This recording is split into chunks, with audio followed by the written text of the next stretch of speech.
Saya berterima kasih untuk undangan ini, Pastor Bagus dan para leaders di tempat ini. Kayaknya saya udah pernah ke sini, jadi nggak perlu perkenalkan diri.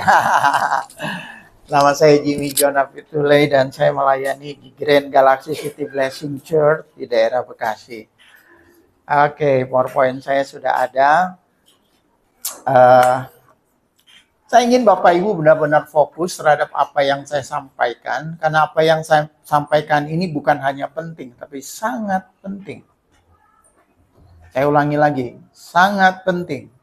Saya berjanji kepada Bapak Ibu sesuai firman Tuhan, kalau Bapak Ibu mendengar ini dan mulai mentaatinya, tahun ini akan menjadi tahun yang berbeda untuk Bapak Ibu.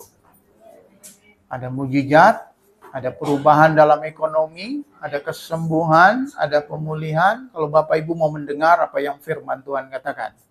Yang berjanji bukan saya, tapi yang berjanji adalah Tuhan. Nanti saya jelaskan. Jadi kalau dalam prioritas, apa yang saya sampaikan ini bukan hanya penting, sangat penting. Sangat penting. Oke. Saya mulai dengan tema kita, tema gereja kita, City Blessing secara keseluruhan adalah Arise and Build, bangkit dan membangun. Saya mengambil ayat ini dari Matius pasal 16, apa yang Yesus katakan kepada murid-murid, aku akan mendirikan jemaatku. Jadi yang mendirikan jemaat itu Yesus, bukan kita. Gereja tidak pernah dibangun oleh pendeta. Gereja tidak pernah dibangun oleh sinode. Gereja dibangun oleh Yesus sendiri. Amin. Sinode hanya naungan untuk karena kita punya hukum di negara ini, punya aturan. Tapi lebih daripada itu, gereja dibangun oleh Tuhan sendiri. Dan dikatakan, gereja yang dibangun Tuhan adalah alam maut tidak menguasainya. Nah, sebelum Yesus berkata dia mendirikan gereja, kalau Bapak Ibu baca konteks Matius 16 ini, Yesus bertanya kepada murid-murid, menurut kamu, aku ini siapa? Dengar ini, mereka sudah mengikuti Yesus 2 tahun lamanya. Berapa lama? Dan Yesus baru bertanya setelah 2 tahun kemudian, menurut kamu siapa aku ini? Dan dia bertanya di daerah yang sebetulnya yang di belakangnya itu, tempat itu di mana dia bertanya, ada patung kaisar, ada patung Zeus, ada patung apa, dan mereka ngelihat background itu, dan Yesus bertanya, menurut kamu aku ini siapa? Hari ini Anda belajar ada agama Buddha, agama Hindu, agama Konghucu, agama Muslim, agama macam-macam di dunia, tapi Tuhan akan bertanya, menurut kamu aku ini siapa? Berarti kekristenan sebelum dibangun oleh Tuhan menjadi jemaat, pengalaman pribadi orang dengan Tuhan harus lebih dahulu. Sebelum Tuhan berkata, aku mendirikan jemaatku, dia bertanya dulu, menurut kamu aku ini siapa? Dan murid-murid berkata, ada yang berkata Yohanes Pembaptis, ada yang mengatakan Elia, ada yang mengatakan nabi-nabi. Tapi Yesus berkata, itu kata orang, tapi kamu siapa? Kamu itu melihat aku seperti apa? Dan akhirnya dengan urapan Roh Kudus, saya ulangi lagi, dengan urapan Roh Kudus, Petrus berkata, engkau adalah Mesias dari anak Allah yang hidup. Anda perhatikan dalam kata-kata Petrus itu, ketigaan Allah dinyatakan. Mesias itu Kristus yang diurapi, bicara mengenai Roh Kudus, anak adalah Allah sendiri, Yesus yang secara daging menjadi manusia, dan Allah adalah Bapa. Jadi ketigaan Allah itu dinyatakan dalam perkataan Petrus. Makanya Yesus berkata, itu bukan kamu, tapi Roh Kudus yang mengerjakan. Artinya pengenalan kita akan Allah selalu dimulai dari pekerjaan Yesus di dalam hati, bukan di otak kita. Amin. Nah, ketika Petrus menjawab, engkau adalah Mesias, baru Yesus berkata, aku akan mendirikan jemaatku. Jadi dengar ini, jemaat dibangun oleh orang-orang yang sudah punya pengalaman pribadi dengan Tuhan. Saya ulangi kalimat ini. Jemaat bukanlah orang-orang yang hanya datang dari berbagai tempat, kumpul di sini setiap minggu, tapi mereka adalah orang-orang yang pernah hatinya mengalami perjumpaan pribadi dengan Tuhan, dan mereka pernah mengakui di hadapan Tuhan, Engkau adalah Tuhanku, Engkau adalah Rajaku, Engkau Juru Selamatku. Baru sejak itu gereja dimulai. Kalau belum, Anda belum jadi gereja. Karena gereja dimulai dengan pengakuan pribadi kita siapa Yesus. Apakah Yesus menjadi Juru Selamat? Apakah Yesus menjadi Tuhan? Kalau belum, Anda belum menjadikan Yesus itu Tuhan, berarti Anda belum gereja Tuhan. Saya percaya, dan kalau belum, saya berharap hari ini Anda membuka hati untuk Yesus. Dan ketika Anda membuka hati untuk Yesus, gereja benar-benar dimulai. Jadi gereja itu kumpulan orang-orang yang sudah membuka hati untuk Yesus. Dan mereka adalah orang-orang yang taat tunduk kepada Yesus. Karena itu mereka berkumpul hari Minggu. Karena Tuhan berkata jangan tinggalkan persekutuan orang percaya. Amin. Nah, terus Yesus berkata bahwa dia mendirikan gereja, dan gereja yang dia dirikan cirinya adalah gereja yang tidak dikuasai oleh alam maut. Haleluya. Coba katakan, gereja yang tidak dikuasai oleh alam maut. Oke, berarti ada gereja yang dikuasai alam maut. Berarti ada gereja yang tunduk kepada alam maut. Dan Tuhan ingin membangun gereja yang kuat, karena itu kita perlu bangkit. Karena Tuhan ingin membangun gereja yang kuat. Tuhan bukan ingin membangun gereja yang abal-abal. Kita ini bukan terang Grogol saja, bukan terang kota Jakarta. Kita terang dunia. Visi Tuhan adalah dunia. Halo? Amin. Bilang sama sebelahmu, kamu terang dunia loh. Rambut kamu terang, kepala kamu terang, tapi kamu lebih terang dari dunia. Visi Tuhan dunia. Dan Tuhan berkata, dia membangun gerejanya, dan gereja itu tidak dikuasai oleh alam maut. Gereja yang punya power, punya kuasa. Apa yang kau ikat di bumi terikat di sorga. Apa yang kau lepaskan di bumi ini terlepas di sorga. Ada hubungan antara sorga dan dunia. Dan apa yang kita katakan di sini akan jadi. Itulah gereja. Kalau kita tumpangkan tangan kepada orang sakit, sembuh. Ya kalau nggak sembuh matilah. Ya mati lebih bagus, dia bertemu Tuhan. Benar nggak? Daripada menderita. Saya bingung ya, orang Kristen, kita rindu ketemu Yesus nggak? Oh, amin sedikit. Siapa yang rindu ketemu Yesus? Cara kita ketemu Yesus bagaimana ya? Meninggal kan? Kalau nggak kita diangkat, benar nggak nih? Halo, benar nggak? Saya nggak nyumpain Anda meninggal, tapi itu caranya kan? Kita ke sorga kan? Ketika dokter bilang, Pak, umur Bapak tinggal 2 bulan lagi, Bu, umur Ibu tinggal 1 bulan lagi karena tumor, kita nangis. Mestinya kita peluk dokternya. Haleluya dokter. Kalau aku punya iman, aku sembuh, aku sembuh. Kalau aku mati, aku ketemu Yesus. Haleluya, aku tetap pemenang. Mestinya begitu dong. Halo? Kenapa kita mesti menangis? Kalau kita punya iman kesembuhan, kita berkata, Tuhan jangan ambil nyawaku hari ini. Aku masih punya anak, punya istri. Aku ingin hidup di sini, melayani Tuhan. Jangan ambil aku punya iman sembuh. Oke, itu bagus. Tapi kalaupun Anda nggak punya iman untuk sembuh, dan akhirnya Anda meninggal, it's okay. Kita ketemu dengan Tuhan. Iblis tidak akan pernah menang atas hidup kita. Kita lebih dari pemenang. Haleluya. Nah, saya bertanya kepada Anda, gereja seperti apa? Dan gereja itu bukan gedung, gereja adalah saya. Coba katakan, gereja itu saya. Tuhan tinggal bukan di gedung ini, Tuhan tinggal di hidup saya. Saya adalah gereja. Nah, gereja yang dia bangun adalah gereja yang mengalami pertukaran. Coba kita lihat. Kok enggak? Oke. Ini belum. Ini. Apakah Anda mengalami dalam hidup Anda pertukaran ini? Yesus dihukum supaya kita diampuni. Apakah Anda merasakan pengampunan itu?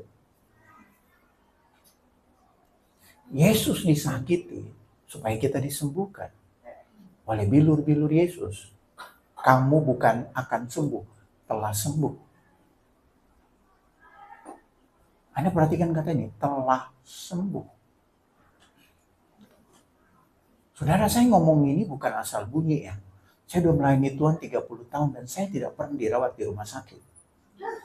Bukan hanya saya, satu keluarga saya.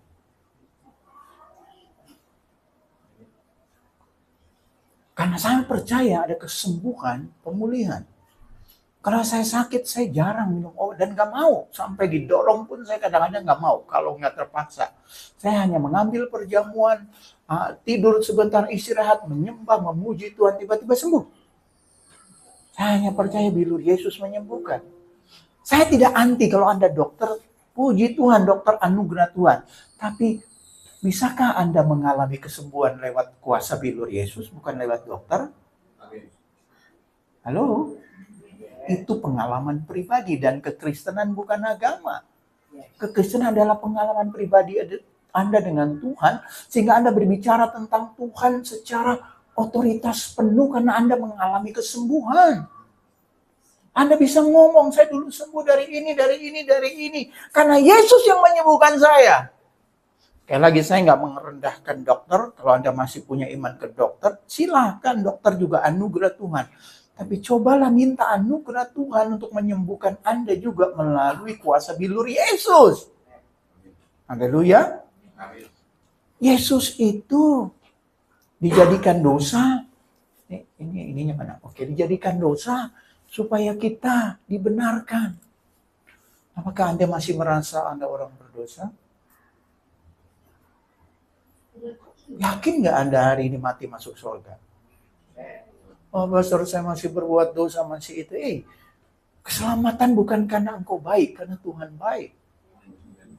Keselamatan kita bukan karena amal, perbuatan, ibadah. Keselamatan kita karena kuasa darah Yesus yang menyucikan. Anda masuk surga bukan karena perbuatan Anda.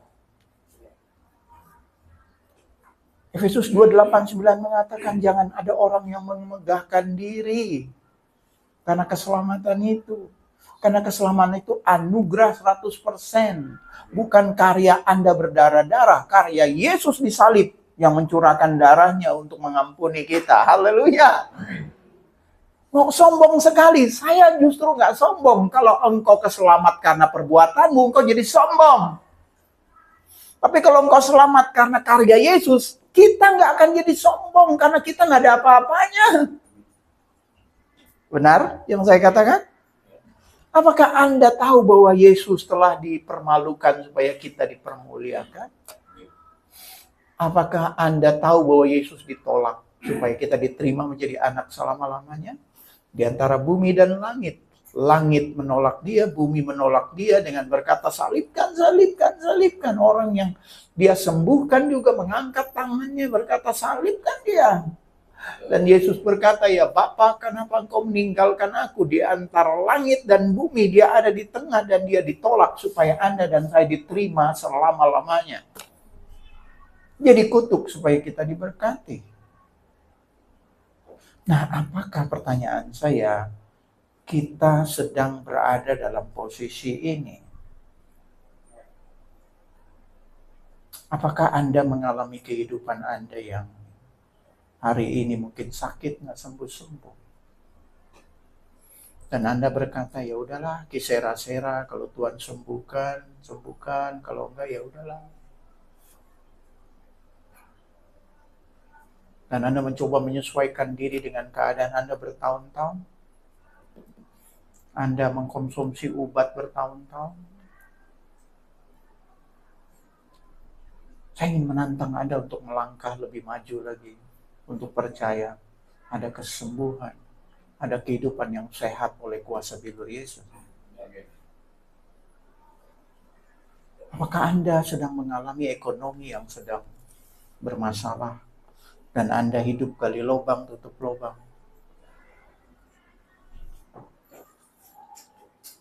Apakah Anda tahu Yesus dikutuk supaya kita diberkati? Berarti itu belum jadi fakta dalam hidup kita. Apakah Anda bosan dengan kondisi itu? Atau Anda berkata, ya udah saya terima deh. Faktanya ya udahlah. Bukankah kita pernah menyanyi, tak tersembunyi kuasa Allah? Kalau lain ditolong, saya juga.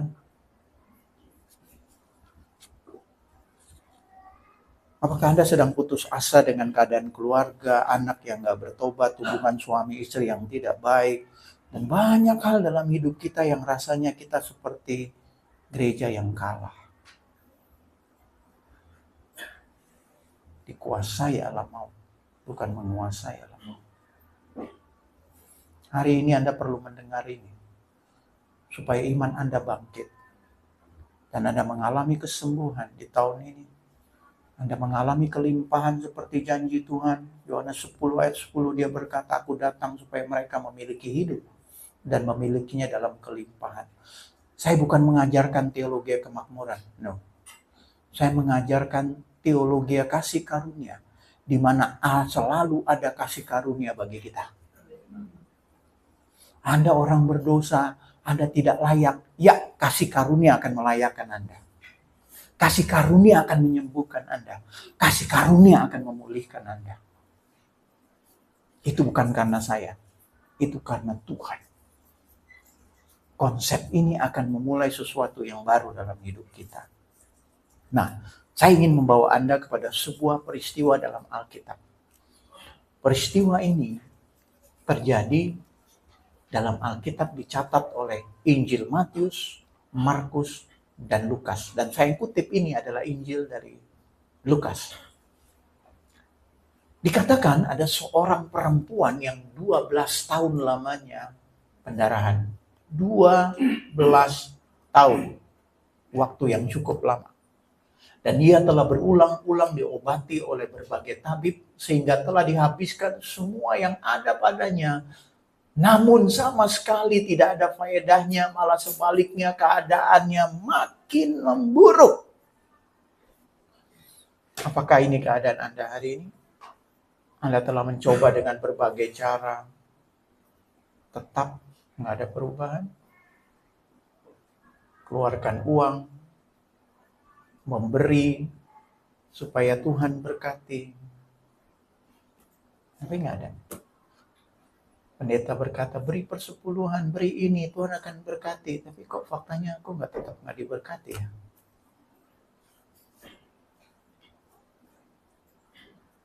Pertama, saya ingin katakan begini. Kalau kita punya motivasi memberi untuk diberkati, Anda sedang membeli kasih karunia Tuhan dengan perbuatanmu. Dan itu nggak benar. Kenapa? Karunia Tuhan gak bisa dibeli. Kasih Tuhan gak bisa dibeli. Kita memberi bukan karena mendapat sesuatu dari Tuhan. Kita memberi karena kita sudah mendapat kebaikan Tuhan. Dan kalau Anda menukar itu, perbuatan Anda dengan berkat Tuhan itu tidak seimbang. Kenapa tidak seimbang? Pemberian kita itu sebetulnya tidak layak di hadapan Tuhan. Dan dengar, pemberian Anda tidak pernah benar-benar nyampe ke surga. Membukti? Siapa bendahara di sini? Boleh angkat tangan? Oke, Pak. Pernah nggak Bapak ngalamin setiap ibadah kolektor dikumpulkan pasti kan? Bapak pernah nggak? Setelah ibadah malam-malamnya, hari Minggu, selesai ibadah, pintu Bapak diketok oleh malaikat yang dari sorga dan berkata, mana persembahan hari ini? Mau dibawa ke sorga karena di sorga ada pembangunan gereja. Uang jajan malaikat kurang. Nggak pernah itu terjadi. 30 tahun saya melayani Tuhan, nggak pernah itu terjadi. Jadi uang kita dari kita, oleh kita, untuk kita. Halo? Tapi Tuhan yang luar biasanya menganggap itu pemberian kepada Tuhan. Halo? Karena kita memberi kepada anak-anaknya. kepada hambanya, dan Tuhan menganggap itu pemberian kepada Tuhan. Kalau Tuhan mau hitung-hitungan, aduh, pemberian kita kepada Tuhan itu seperti semut bawa sebutir nasi untuk kita, nggak ada artinya. Jadi jangan menukar itu. Itu hal yang bukan Tuhan ajarkan. Anda sedang menukar anugerah Tuhan dengan perbuatan Anda. Memberi dengan sukacita dan berkata, Tuhan terima kasih. Tapi kalau boleh Tuhan, berkatilah aku Tuhan. Aku punya hati ingin memberi, tapi aku memberi bukan dengan kelimpahan. Aku memberi karena aku mentaati Engkau. Boleh minta seperti itu. Tapi jangan ngancam Tuhan. Tuhan, aku udah beri ya. Ingat perpuluhan kemarin Tuhan. Ingat. Anda sedang menukar itu. Dan anugerah sedang ditukar dengan perbuatan baik. Itu gak seimbang. Anda juga diberkati bukan karena doa Anda terbatas. Kadang-kadang salah berdoa. Ada seorang anak diajarkan papa mamanya berdoa. Mau makan berdoa. Mau ngapa-ngapain berdoa. Satu ketika dia main di lapangan ada kebo ngamuk. Dan waktu kebo ngamuk dia bingung mau berdoa apa, dia lipat tangan, Tuhan terima kasih untuk makanan ini. Dan kebo minggir. Kenapa? Karena hatinya. Bahasanya salah, tapi hatinya benar. Jadi doa kita gak sempurna. Persembahan Anda gak sempurna. Ibadah Anda gak sempurna. Jadi kalau memakai ketidaksempurnaan kita itu untuk menuntut Tuhan, Anda salah. Semua hanya karena anugerah. Haleluya. Semua karena anugerahnya diberikannya pada kita. Semua anugerahnya bagi kita. Bila engkau diberkatinya, semua anugerah. Haleluya. Jadi kalau Anda menjadi kaya, Anda berkata itu bukan karena saya, karena anugerah Tuhan. Nah, wanita ini, kembali ke wanita ini, keadaannya memburuk. Dan 12 tahun. Dalam keadaan yang buruk, saudara dengar ini ya, dalam keadaan yang buruk, kita seringkali menyalahkan orang lain. Situasi saya yang buruk, aduh, papa saya tidak bertanggung jawab. Dia kawin lagi dan membuat hidup kami sengsara. Itu karena saya dulu diperlakukan buruk, saya dilecehkan. Dulu karena saya lahir dari keluarga miskin. Anda bisa beralasan apapun juga. Tapi sebelum kita keluar dari mencari kambing hitam atau monyet hitam, Anda tidak akan pernah mengalami perubahan. Berhenti menyalahkan orang. Berhenti menyalahkan situasi, bahkan menyalahkan diri Anda sendiri. Berhenti. Bahkan kita bisa menyalahkan Tuhan kadang-kadang. Pernahkah Anda berpikir begini, kalau Tuhan baik, kenapa dia biarkan saya sakit? Kalau Tuhan baik, tahun 81 papa saya meninggal. 5 tahun lamanya saya tidak ke gereja karena saya bertanya, kalau Tuhan baik, kenapa Tuhan panggil papa saya? Orang lain disembuhkan, papa saya mati. Saya bertanya, kenapa kalau Tuhan baik dia lakukan itu? Saya nggak anti kekristenan waktu itu. Tapi ketika ke gereja, hati saya benar-benar menolak Tuhan dan nggak bisa dekat dengan Tuhan. Karena saya bertanya pertanyaan yang sebetulnya ada jawabannya, cuma saya nggak tahu. Sampai saya datang kepada Tuhan secara pribadi, baru Tuhan memberi jawaban itu kepada saya. Dan saya berlutut kepada Tuhan waktu itu dan berkata, Tuhan terima kasih untuk anugerah. Anda tahu, dengar ini. Kalau satu kali Anda masuk surga dan membuat banyak pertanyaan. Kenapa papa saya meninggal? Kenapa saya lahir miskin? Kenapa saya lahir cacat? Kenapa saya sakit nggak sembuh-sembuh? Kenapa saya di PHK? Anda bertanya dan seolah-olah Anda berpikir Tuhan akan kalah. Dan berkata begini, menjawab Anda, oh maaf, waktu itu saya salah strategi. Saya salah mengambil keputusan untuk kamu, maafkan saya. Kalau itu terjadi, dia bukan Allah yang benar. Karena Alkitab berkata semua jalannya benar. Haleluya. Allah yang benar dan adil. Yang dia lakukan adalah dia akan membuka video itu, mungkin memberitahu Anda. Kenapa itu terjadi, kenapa begini, kenapa begitu, kenapa begini, kenapa begitu. Dan akhirnya dengar, Anda hanya menunduk dan Anda tidak pernah bisa mengalahkan Tuhan. Karena dia benar dalam segala jalannya. Itu yang saya alami. Makanya saya bertobat dan memberi hidup saya melayani Tuhan. Tahun 88, saya masuk sekolah Alkitab di Petamburan, nggak jauh dari ini, sekolah Betel. Tahun 92 saya selesai. Dari tahun 92 saya diangkat menjadi pendeta muda. Sampai hari ini saya melayani. Ada 30 tahun? Halo? Bisa ngitung matematika? Sebelum itu pun saya udah jadi ketua remaja, ini melayani lebih dari 30 tahun. Saya nggak pernah kerja seperti Anda. Hidup saya di ladang Tuhan. Tapi itu dimulai dari kekecewaan di hati saya menyalahkan Tuhan. Dan kepahitan yang paling parah adalah kepahitan kepada Tuhan. Saya pernah mengalami hal itu. Dan itu nggak ada obat. Selain Anda benar-benar datang pada Tuhan dan meminta anugerahnya, membuka pikiran Anda untuk mengerti what is going on.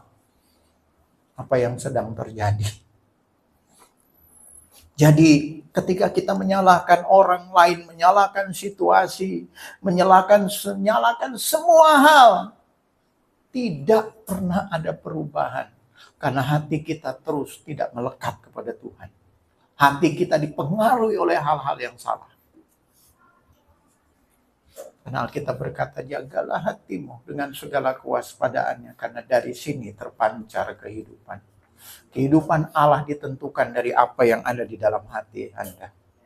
Dan kalau Anda nggak jaga hati Anda penuh dengan kepahitan, kemarahan, menyalahkan orang, menyalahkan situasi, Anda tidak akan pernah pulih. Saya beritahu Anda. Wanita ini dia tidak menyalahkan siapapun. Ini yang dia lakukan. Dia mendengar berita tentang Yesus. Dia fokuskan telinganya, matanya mendengar Yesus. Dia bukan melihat ke bawah, melihat ke samping, ke kanan, kiri. Dia melihat ke atas. Ini yang kita perlukan kalau kita mengalami hal-hal buruk. Kita melihat ke atas. Tapi dengar ini, saudara. Sebelum Anda bosan dengan situasi Anda hari ini, sebelum Anda marah, saya bilang marah ini marah positif, bukan marah negatif. Marah terhadap situasi yang tidak adil yang iblis lakukan terhadapmu. Mestinya engkau diberkati, engkau tidak diberkati. Mestinya engkau marah. Ya nggak apa-apa deh, ya engkau terus kalah. Mestinya engkau marah. Nggak bisa begini. Keluargamu yang hancur, engkau mestinya berkata, tidak bisa begini, janji Tuhan tidak begini. Tuhan membawa kami menjadi satu keluarga, suami, istri. Tidak begini, saya tidak mau begini. Sampai Anda benar-benar marah, Anda benar-benar ingin keluar dari situasi itu, baru Anda bisa pulih. Tahukah Anda bahwa Tuhan menciptakan kemarahan itu bukan untuk marah kepada manusia, terutamanya, dan terus marah, karena boleh marah tapi jangan sampai seharian, karena kita bilang, betul? Tapi tahukah Anda kemarahan yang terus-menerus itu Tuhan ciptakan kepada ketidakadilan yang iblis lakukan dalam hidup kita. Kalau rumah Anda diambil alih oleh orang dengan menipu, Anda mestinya marah. Halo? Jangan, nggak apa-apa, dia ambil aja. Anda punya hak untuk sehat. Wah, nggak ada amin, Pak. Marah ketika Anda sakit. Saya nggak mau begini, karena Yesus berkata, saya harus sehat. Oleh bilur-bilurnya, bukan hanya saya sembuh, saya sehat. Saya akan mengambil perjamuan dan saya berkata, iblis dengar ya. Ini kuasa bilur Yesus yang sudah 2000 tahun yang lalu menyembuhkan saya. Keluar dari hidup saya. Sampai Anda marah. Baru itu benar-benar iman muncul. Maaf, saya marah-marah jadi. Saya ingin mengatakan kepada Anda, situasi inilah yang tidak dimiliki oleh orang Kristen. Mereka justru menerima nasib, ya ini kesialan, ini nasib, memang udah begini, kisera-sera, what happened, will be, apa yang terjadi. No, kekristenan bukan itu. Anda punya Allah yang sangat baik. Anda punya Allah yang rambut di kepala Anda pun terhitung jumlahnya. Anda punya Allah yang memperhatikan hidup Anda. Kenapa ya Anda harus menderita? Kenapa Anda membiarkan hak Anda diambil oleh iblis? Kenapa Anda membiarkan keluarga Anda hancur karena tipu daya iblis? Sampai Anda marah, saya beritahu Anda dalam hati Anda kepada hal itu. Baru Anda akan bertindak, datang pada Tuhan. Nah, marah bukan mukul macam-macam. Anda datang pada Tuhan. Dan Anda berlutut. Kepada iblis Anda marah. Anda mengusir, bukan itu yang kita katakan? Usirlah iblis, halo? Halo? Amin. Ya, lawan, usir, Anda harus marah. Tapi kepada Tuhan Anda berlutut dan meminta anugerah. Tuhan, aku mendengar tentang Engkau, kebaikan-Mu. Tolonglah aku, minta belas kasihan. Aku nggak suka situasi ini. Aku tahu Engkau tidak menciptakan keluarga seperti ini yang hancur. Anak-anak yang Kau berikan bukan anak-anak dari iblis, anak-anak dari anugerah Tuhan. Mereka lahir bukan kebetulan. Tuhan, aku nggak ingin ini terus terjadi. Sampai Anda mengambil keputusan itu, perubahan baru dimulai.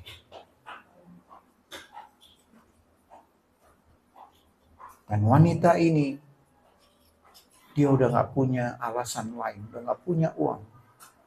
Uangnya sudah habis. Dan itulah yang terbaik sekarang dia datang kepada Yesus. Dia mendengar tentang Yesus yang baik, yang menyembuhkan orang lumpuh, yang punya belas kasihan. Dia dengar iman timbul dari pendengaran. Dan dia mulai punya iman.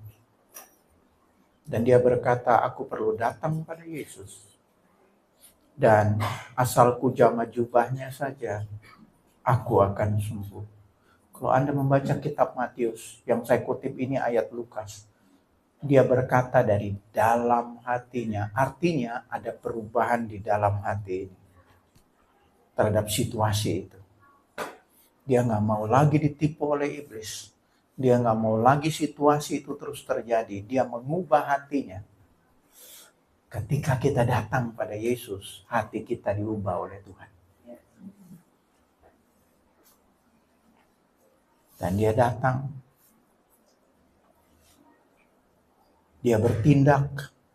Dia berkata, asal ku jamah jubahnya, aku sembuh. Tahukah Anda bahwa wanita yang sakit pendarahan tidak boleh bersinggungan dengan orang? 7 hari mereka dianggap najis. Kalau mereka duduk di bangku itu najis kalau diduduki. Dia bersentuhan dengan seorang, orang akan najis.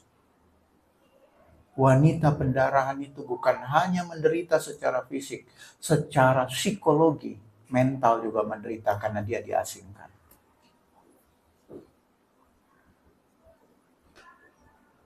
Dan kalau dia jalan di depan pasar, dia harus berteriak, najis, najis, najis. Anda bayangin aja.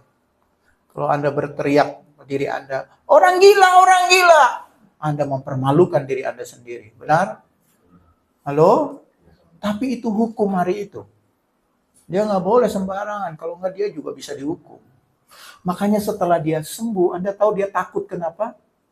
Karena dia takut ketahuan, dia menjamah banyak orang bisa lempari dia dengan batu.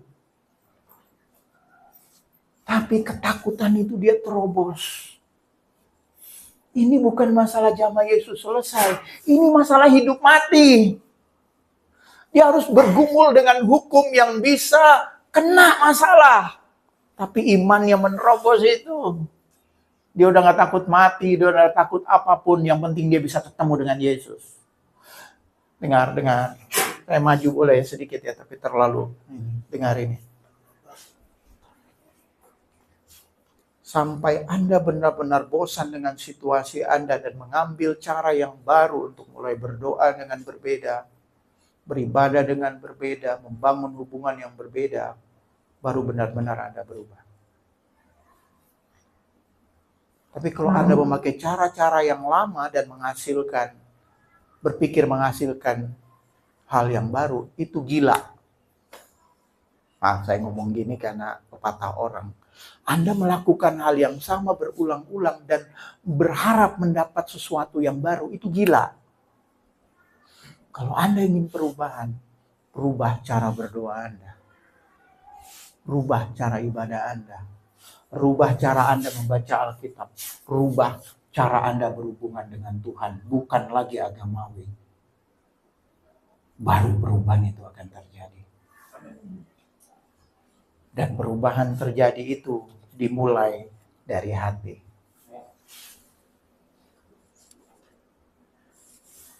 Hati ini akan mengalami jamahan Tuhan. Pernahkah Anda membaca Alkitab terus menangis? Tahun 80-an ketika saya bertobat ketemu Tuhan. Baca Alkitab itu sering kali saya menangis. Menangis karena hati kita dijamah oleh Tuhan. Menangis karena kita bersyukur Tuhan begitu baik. Kita bersyukur mengenal Tuhan. Sampai hari ini ketika berdoa pun saya bisa menangis. Saya orang Ambon. Dan orang Ambon itu pantang menangis. Om saya tentara berkata, laki-laki tidak menangis. Saya baca Alkitab, Yesus laki-laki sejati menangis. Saya bilang, Om salah. Tahukah Anda 2 kali Yesus menangis? Waktu dilihat kota Yerusalem dan waktu dia di dekat kuburan Lazarus. 2 kali Alkitab berkata Yesus menangis. Dan Yesus pria sejati. Menangis itu artinya hati kita sedang mengalami perubahan. Kita menangis bukan karena cengeng. Pertama karena kita tahu anugerah Tuhan. Kita orang berdosa dan kita dilayakkan oleh Tuhan. Betapa baiknya Tuhan. Dan yang kedua juga kita bisa menangis karena kita meminta anugerah Tuhan. Kita bosan dengan kondisi seperti ini. Dan kita ingin Tuhan mengubah itu. Kita minta anugerahnya. Jangan takut menangis. Saya ketemu seorang tentara perwira. Dia berkata, Pak Pendeta, seumur hidup saya tidak pernah menangis. Karena papa saya juga tentara berkata, laki-laki tidak menangis. Oh ya? Tapi Pak Pendeta, kalau bahasa begini Anda tahu dari mana kan? Yang dia ngomong, jangankan pakai pelamu, besi pun kupatahkan.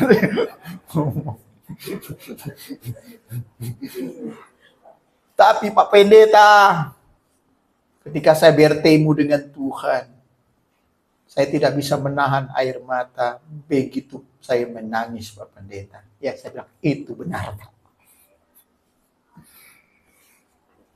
Karena yang diubah adalah di dalam sini.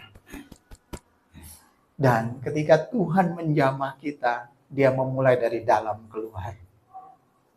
Dia mengubah pikiran kita, dia mengubah perasaan kita, dia mengubah motivasi kita. Dan itu adalah awal dari sebuah perubahan. Makanya Alkitab berkata, jagalah hatimu karena di situ kehidupan Allah dimulai. Kehidupan Allah dimulai dari sini. Di hati Anda, saya ingin berkata, di hati Anda harusnya bosan, jenuh dengan keadaan statis, tidak berubah, marah kepada iblis dengan tipu daya, berhenti menyalahkan orang lain, bertindak yang berbeda, serius kepada Tuhan, dan ada perubahan hati Anda. Dan ketika perubahan hati itu dimulai, Anda mulai menanam sesuatu yang benar. Anda menanam firman di hati ini. Dan kehidupan kita itu, kalau Anda lihat seperti kebun. Wanita ini, waktu dia menjamah, jumbai jubah. Kata Alkitab, jumbai jubah. Anda pernah melihat nggak? Ini namanya apa? Tahu? Ada yang tahu? Ini namanya apa? Ini alat sembahyang orang Yahudi, namanya talit. Ada talit yang pakai tiap hari, ada talit yang dipakai juga ketika acara khusus. Kalau Anda pernah melihat ibadah pernikahan orang Yahudi, pengantin itu ditalitkan. Kalau orang Batak diuloskan, Anda tahu? Nah ini dia. Nah talit ini ada di dalam Maliaki 4 tentang Mesias yang dikatakan akan membawa kesembuhan pada sayapnya. Sayap ini artinya ini nih. Ketika pakai seperti sayap kanan kiri.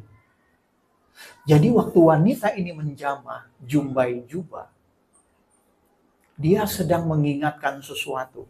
Apa yang dia ingatkan? Dengar ini. Bilangan 15 mengatakan jumbai pada punca baju tadi itu, rumbai-rumbai itu, jumbai itu mereka harus buat turun-temurun dan harus dibubuhi benang ungu dan kebiru-biruan. Ungu itu lambang kerajaan. Ya, biru itu langit, lambang Allah. Jadi itu mengingatkan akan Allah. Nah, maka jumbai itu akan mengingatkan kamu, dengar. Ini dibuat untuk apa? Itu akan mengingatkan kamu apabila kamu melihatnya kepada segala perintah Tuhan, sehingga kamu melakukannya dan tidak lagi menuruti hatimu dan matamu sendiri seperti biasa kamu perbuat dalam ketidaksetiaanmu terhadap Tuhan. Jadi ketika wanita ini menjamah jubah, ini dia sedang mengingat Tuhan dan dia sedang berkata, Tuhan sekarang aku berhenti dari mengikuti hatiku. Sekarang aku berhenti dari mengikuti mataku, kedaginganku. Aku berhenti dari kehidupan yang berfokus kepada diriku sendiri. Itu artinya ketika dia menjamah jubah itu. Karena Bilangan mengatakan ketika orang melihat itu mengingatkan akan Tuhan. Dan waktu dia menjamah dengan iman, dia sedang mengkomitmenkan dirinya kepada Tuhan. Dan dia berkata, aku akan berhenti dari menuruti hatiku, mataku sendiri. Dan aku mau setia kepadamu dan aku mau mengingat engkau seumur hidupku. Dan waktu dia menjamah itu, tiba-tiba Yesus berkata ada kuasa yang keluar dari dalam diriku. Mari perhatikan ini baik-baik. Yesus tidak tumpangkan tangan. Yesus dalam perjalanan menuju Yuma Yairus, tokoh agama, kepala rumah ibadat yang anaknya sakit dan meminta Yesus ke rumahnya untuk berdoa dia sembuh. Benar? Dan dalam perjalanan itu, wanita itu menjamah jubah Yesus. Tokoh agama meminta Yesus disembuhkan. Wanita yang sakit ini mengambil kuasa tanpa Yesus sendiri mau itu keluar. Saya ulangi lagi nih, ya. Yesus tidak seolah-olah punya keinginan langsung untuk menyembuhkan dia. Karena ketika ada kuasa yang keluar, dia bertanya, siapa yang menjamah aku? Murid-murid berkata, ada banyak orang menjamah kamu Tuhan. No. Ada orang yang menjamah aku dan aku merasa ada kuasa yang keluar. Wow, ini luar biasa. Tidak pernah mukjizat terjadi seperti itu. Itu satu-satunya dalam Alkitab. Jadi kebenarannya begini. Ketika Anda mulai mengubah hati, berfokus kepada Tuhan, dan Anda mulai benar-benar berfokus kepada Dia, iman Anda akan menarik sesuatu, kuasa Allah mengalir keluar dari hidup Anda tanpa diminta. Tanpa perlu tumpangi tangan, tanpa perlu didoakan. Saya nggak anti tumpangkan tangan dan berdoa. Kalau Anda sakit, Alkitab berkata berdoa kepada penatua. Tapi Tuhan bisa menyembuhkan Anda secara supra alami, tanpa orang lain. Halo? Jadi iman itu benar-benar menarik sesuatu dan membuat Yesus berkata ada kuasa yang mengalir dalam diriku dan wow, itu amazing. Itu amazing. Itu luar biasa. Anda begitu beriman sampai Tuhan gak bisa tidak akan memberkati Anda. Anda begitu beriman sampai tidak bisa tidak, Tuhan harus menyembuhkan Anda. Anda akan beriman sampai tidak bisa tidak, iblis akan melepaskan dirinya dari hidup Anda. Dan tiba-tiba Anda melihat ada pemulihan dalam keluarga Anda. Ayo beri tepuk tangan untuk Yesus. Anda diberkati dengan firman ini. Nah, saya mau akhiri. Coba Anda perhatikan ini. Saya akhiri ya, saudara ya. Saya mau akhiri aja nih.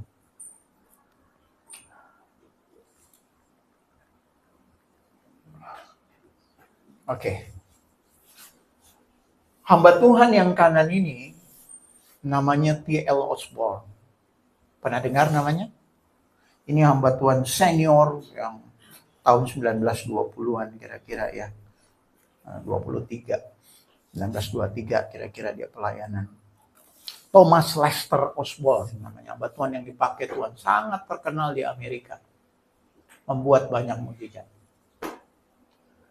Hamba Tuhan ini pernah melayani di India, di berbagai tempat di Afrika dalam satu hari. Dengar, dalam satu hari, bukan dalam satu minggu, 10.000 orang disembuhkan. Berapa? Anda bisa baca ceritanya. Saya nggak ngada-ngada, ini ditulis oleh banyak orang. Dalam satu hari, 10.000 orang bisa disembuhkan. Ini salah satu fotonya. Ketika dia KKR di daerah Afrika, kursi roda dibuang semua, tongkat, banyak kesembuhan. Satu hari kira-kira 10.000 orang ketongkat. Disembuhkan. Tapi dengar nih, tapi ketika dia mengundang orang-orang KKR di Amerika, di negaranya sendiri, dengan jumlah orang yang ikut ibadah itu ribuan, yang sembuh cuma 4 orang.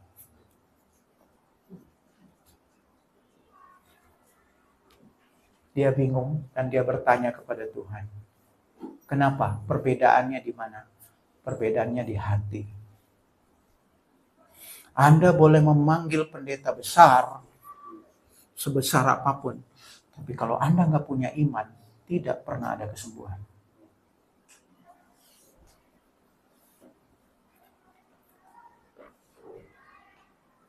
Itu dimulai dari sini.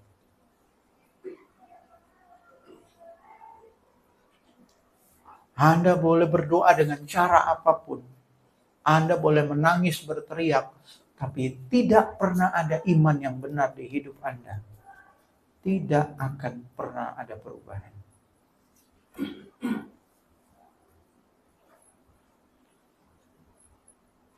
Tidak heran dalam satu ibadah, yang satu bisa menangis di jamaat Tuhan, yang satu bisa, ini jam berapa yang mau makan, ini pendeta khotbah lama banget. Ini jam makan siang, nggak dapat apa-apa. Yang satu pulang bersuka cita, yang lain pulang dapat apa? Nggak tahu, pendetanya lucu aja, hitam-hitam.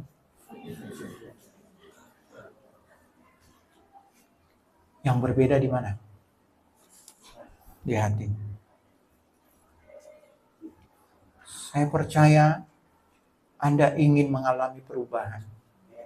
Mari dimulai dari hati. Respect dengan kehadiran Tuhan di tempat ini.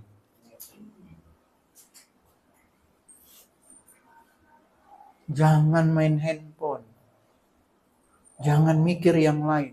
Bicara sama Tuhan. Tuhan, satu kata dari Tuhan bisa mengubah hidup saya. Bicara hari ini kepada saya, Tuhan.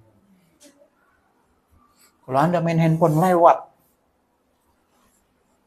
Kalau nggak terpaksa jangan ke kamar mandi.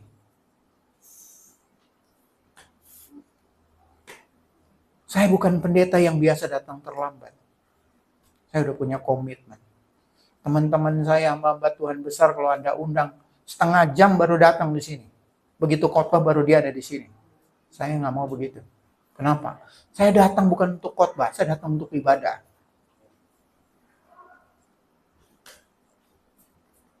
Benar, itu yang saya katakan. Saya juga perlu beribadah, saya perlu makan. Khotbah ini buat saya juga, bukan hanya buat Anda. Dan kita harus respect, hormati kehadirat Tuhan yang ada di tempat ini. Hormati. Dan ketika Anda punya respect seperti itu, kuasa Tuhan gampang mengalir dalam hidupmu. Anda gampang sekali menangis. Anda gampang sekali dijamah Tuhan karena hati Anda terbuka untuk Tuhan. Nah, yang kedua, ini hamba Tuhan juga yang spektakuler. Dari India. Dia kira-kira hidup 1889 sampai 1929. Ya, kita semua belum lahir deh ya. Ya, hamba Tuhan yang dipakai Tuhan luar biasa di India. Dan juga dalam satu hari, dia bisa menyembuhkan puluhan ribu orang. Satu hari loh, tapi bukan KKR. Tuhan bicara sama dia, masuk ke rumah sakit. Doain orang, dan orang yang dia doakan sembuh itu dalam satu hari bisa ribuan orang. Sehingga India tuh geger. Kalau Anda menyebut nama dia, seluruh India tahu. Selain Mahatma Gandhi, nama ini terkenal. Sadhu Sudar Singh. Tokoh Kristen yang luar biasa. Ini orang fenomenal. Tapi, saya bilang tapi lagi. Satu ketika karena spektakuler yang luar biasa, hamba Tuhan fenomenal ini diundanglah ke Amerika naik kapal. Berhari-hari dia naik kapal dari India ke Amerika, kan perlu waktu yang panjang, kan waktu pesawat terbang masih jarang ya. Dia turun di Amerika mendarat dengan ongkos yang cukup mahal. Dan diundang untuk KKR, pelayanan beberapa minggu, beberapa bulan, mungkin tahunan di sana. Saudara, dia turun dari kapal. Dia berdoa, dia mulai menginjil kepada orang-orang di kapal itu. Ini belum keluar dari pelabuhan nih, karena mesti beres-beres. Akhirnya Tuhan bicara sama dia. Sandu, nggak ada yang dengerin lo. Mereka semua sibuk dengan ekonomi mereka. Anda tahu, dia tidak keluar dari pelabuhan. Dia balik lagi ke kapal. Dan dia berkata, aku nggak mau khotbah sama orang-orang ini. Tidak akan pernah ada mujizat. Karena hati mereka tidak pernah terbuka untuk Tuhan. Dia balik lagi ke kapal. Dia pulang ke India. Tidak ada satu mujizat yang dia buat. Dari dua cerita ini, saudara, pengalaman ini, saya ingin katakan, Anda bisa mengundang hamba Tuhan besar sebesar apapun terkenal, Benny Hinn, Benahan, Benehun, siapapun Anda bisa undang. Tapi kalau hati Anda tidak terbuka untuk Tuhan, Anda tidak akan pernah mengalami mujizat.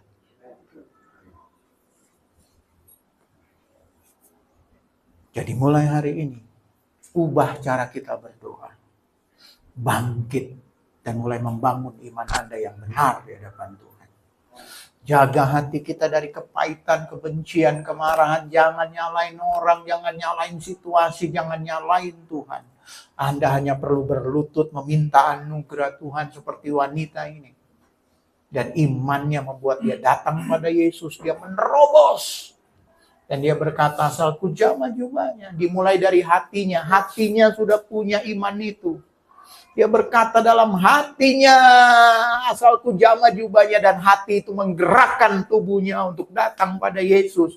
Walaupun tantangannya begitu beresiko tinggi, dia datang dan ku jamah jubahnya, aku sembuh.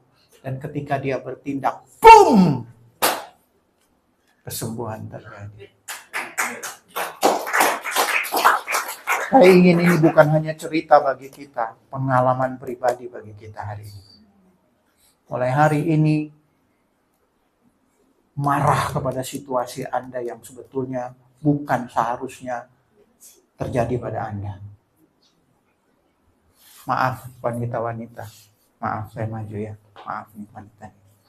Kalau ada orang yang mulai pegang dada-dada kamu ngomong apa? Marah nggak? Yes, itu baru wanita.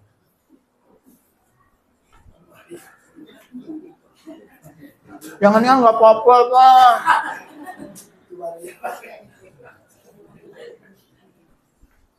Kalau iblis sembarangan membuat tubuhmu sakit, mestinya kau marah. Berkat Tuhan yang seharusnya menjadi milikmu dan ditahan oleh iblis, mestinya kau marah. Aku nggak mau situasi ini. Aku mau bangkit, aku mau berdoa, aku mau cari Tuhan. Aku mau mengubah hatiku. Supaya sesuatu berubah dalam hidupku. Sampai Anda berpikir begitu, perubahan terjadi. Tapi kalau Anda belum mau itu di hatimu, jangan harap apa-apa. Anda datang ke sini sama, pulang sama, tiap tahun sama, dan hidup Anda akan menyanyi.